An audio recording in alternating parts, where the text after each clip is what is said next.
Ya, hari ini kita akan belajar simple present tense. Kalian bisa buka LKS-nya halaman 22.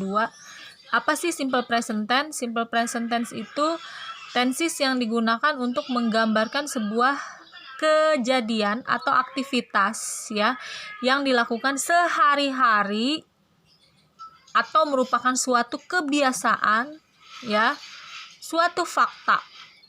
Oke? Contohnya, I always study English on Wednesday. Saya selalu belajar bahasa Inggris pada hari Rabu. Contoh yang kedua, he watches television every day. Dia laki-laki menonton televisi setiap hari. Nah, itu merupakan suatu kebiasaan. Lihat halaman 23 LKS kalian ya. Di situ ada subject, verb, the rest of the sentence. Contohnya, subjek ada I, you, we, they. Saya, I, you, kamu, we, kita, they, mereka. Verbnya speak, berbicara, atau learn, belajar. Kalimat yang selanjutnya adalah English at home, belajar di bahasa Inggris di rumah. Subjek selanjutnya ada he, she, it. Nah, ini verbnya jika he, she, it harus ditambah dengan kata kerja bentuk pertama plus s atau verb 1 plus es. Contohnya, he speaks English at home. Speak-nya ditambah dengan s karena subjeknya he. Ya, selanjutnya. Jika kata kerjanya, yang ini ya. Jika kata kerjanya berakhiran dengan o, ch, sh, ss, x, or z, we add es in the third person. Nah, jika berakhiran yang o, ch, sh, ss, x, or z, kita tambahkan es. Third person tuh orang ketiga tuh yang mana? Yang ini. He, she, it. Nah, ditambah lagi contohnya nama orang satu, misalnya Denia. Terus my mother atau my father. Nah, itu harus ditambahin dengan es. Jika kata kerja belakangnya huruf ini. Oke, contohnya. Ya, contohnya she goes to mall every weekend. Ya. Dia pergi ke mall setiap hari akhir pekan. Contoh yang ketiga. My mother, ibu saya, dia itu single ya, satu orang. Catches, nah ini adalah kata kerja pertama. Ini ya. Ini adalah kata kerja pertama ditambah dengan es. Menangkap seekor tikus. Nah, ini adalah suatu fakta sehingga kita menggunakan simple present tense. Kenapa belakangnya pakai es? Karena subjeknya adalah my mother, ibu saya. Ibu saya satu orang. Ya, jika subjek tunggal diikuti oleh kata kerja ya yang berakhiran dengan konsonan y ya, kita akan merubah y ini dengan ditambahkan es. Contohnya study ya, menjadi studies. Lihat di sini ya contohnya. Kalian bisa lihat di sini contoh yang selanjutnya, subjeknya she.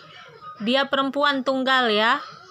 She studies. Nah, ini kata kerja pertama ditambah dengan es. English on Wednesday. Dia perempuan belajar bahasa Inggris pada hari Rabu. Bagaimana kalau bentuknya negatif sentence? Kalimat negatif yang tidak ya. Kalimat negatif itu tidak. Kalau yang barusan nih yang ini Tadi nih yang ini adalah kalimat positifnya. Kalau sekarang kita mau menggunakan kalimat negatif. Menggunakan don't atau doesn't, ya. Don't itu singkatan dari do not, doesn't singkatan dari does not. Oke, kalian baca di sini. Jika subjeknya Dewi, Ayu, kamu negatifnya menggunakan don't. Nah, kalau he, she, it, atau my mother atau my father menggunakan doesn't. Oke, contohnya lihat sini ya, dibaca. You don't speak Arabic. Kamu tidak bisa berbicara bahasa Arab. John doesn't speak Italian. John tidak bisa berbicara bahasa Itali. Nah, kenapa yang ini pakainya don't? Karena subjeknya you. Kenapa yang ini pakainya doesn't? Karena subjeknya John, satu orang. We don't have time for a rest. We, kami, lebih dari satu orang, ya, menggunakan don't. Oke, kami tidak punya waktu untuk istirahat. Nah, kalau yang it diikuti oleh doesn't tuh di sini ya. It diikuti oleh doesn't. It doesn't move. Oke? Tidak dapat bergerak. They don't want to go to the party. Nah, karena subjeknya mereka lebih dari satu orang pakainya don't. Mereka tidak ingin pergi ke pesta. Kemudian she doesn't like fish. Karena dia perempuan tuh. Di sini kan dia perempuan pakainya doesn't ya kalau negatif.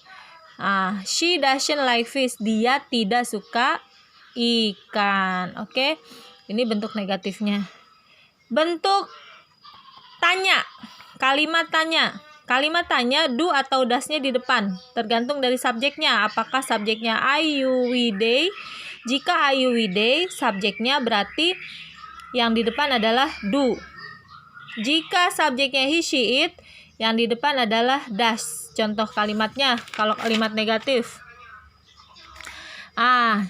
Do you like coklat? Apakah kamu suka coklat? Nah, karena subjeknya you, kita pakainya do. Jawabannya kalau iya yes I do, kalau tidak no I don't. Ya. Terus pertanyaan selanjutnya contohnya, do I need a pencil? Apakah saya membutuhkan pensil? Nah, karena subjeknya I, kita pakainya do. Tuh, di sini kan udah jelas ya. Kalau kita pakainya I, tuh di sininya do. Oke.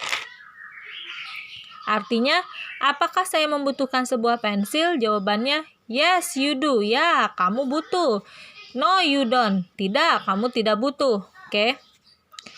Terus pertanyaan yang menggunakan does. Kita lihat di sini langsung ya. Yang ini tinggal baca aja sendiri ya. Yang does. Nah, kalau subjeknya he, subjeknya she, subjeknya it, kata tanyanya pakai does. Contohnya, does he like coklat? Apakah dia apakah dia laki-laki suka coklat? Jawabannya kalau iya dia suka berarti yes he does. Kalau dia tidak suka berarti no he doesn't. Oke, yang lain baca sendiri ya. Oke, terima kasih. Assalamualaikum warahmatullahi wabarakatuh. Coba kalian buka halaman 25. Itu ada soal ya. Nomor 1, 2, 3, 4, 5, 6, 7, 8, 9, 10. Nah, contohnya nomor 1, lihat. Halaman 25. Most evening, my parents and I. Nah, subjeknya lebih dari satu orang. Kalau subjeknya lebih dari satu orang tua saya dan saya, ya kan nih. Orang tua saya dan saya.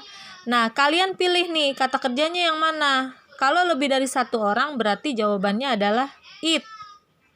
Oke. Jawabannya yang ini, it. Ya.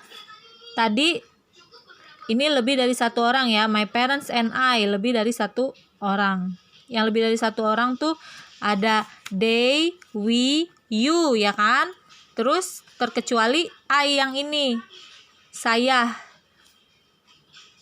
Saya itu harus diikuti dengan kata kerja pertama. Contohnya dari nomor 2, lihat.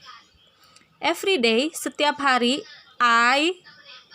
Yang mana nih berarti? Ya, jawabannya take. Kenapa? Karena I itu harus diikuti dengan kata kerja pertama. Jadi jawabannya yang ini, take. Oke.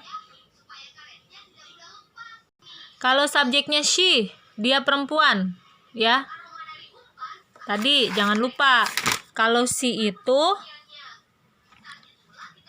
nih, he, she, it, pokoknya dia kata kerja pertama ditambah dengan s. Jangan lupa ya. Berarti ini jawabannya apa sih? Titik-titik. Jawabannya yang mana? Ya, jawabannya drinks. Jawabannya yang ini. Oke, ngerti ya? Kemudian, contoh yang menggunakan do atau does. Lihat nih, nomor 4. How much titik-titik do or does you? Nah, subjeknya you kan? Berarti pakainya apa kalau you? Dalam kalimat tanya. Kenapa ini disebut dengan kalimat tanya? Karena ada tanda tanya. Ya kan? Berarti jawabannya yang mana? Iya, jawabannya do. Karena subjeknya you. Tuh, masih ingat kan di sini nih? Kalau kalimat tanya atau kata tanya, jika subjeknya you, kita pakainya do. Oke, ngerti ya? Oke, coba nih. Yang mana lagi? Kita lihat yang nomor 6. We occasionally titik-titik go or goes. Yang mana jawabannya jika subjeknya we? Iya, kata kerja pertama. Yang mana yang go? Tuh lihat. Kalau we di sini lihat, kita harus pakai kata kerja pertama. Oke. Nanti kalian ini ditulis jawabannya saja di kertas selembar atau langsung di sini deh. Langsung di sininya ditulis nih bagi yang punya LKS. Langsung ditulis di sininya nih. Sampai sini nih, tulis sampai sini ditulis. Jawabannya aja di sini nih tulis ya. Jangan lupa di sininya taruh nama kamu, nama lengkap kamu, terus sama kelasnya, foto, kirim melalui Google Classroom ya. Kan ada tuh di foto terus langsung diupload di Google Classroom. Tapi di sini jangan lupa tulis nama dan kelas supaya saya gampang menilainya ya. Oke, terima kasih.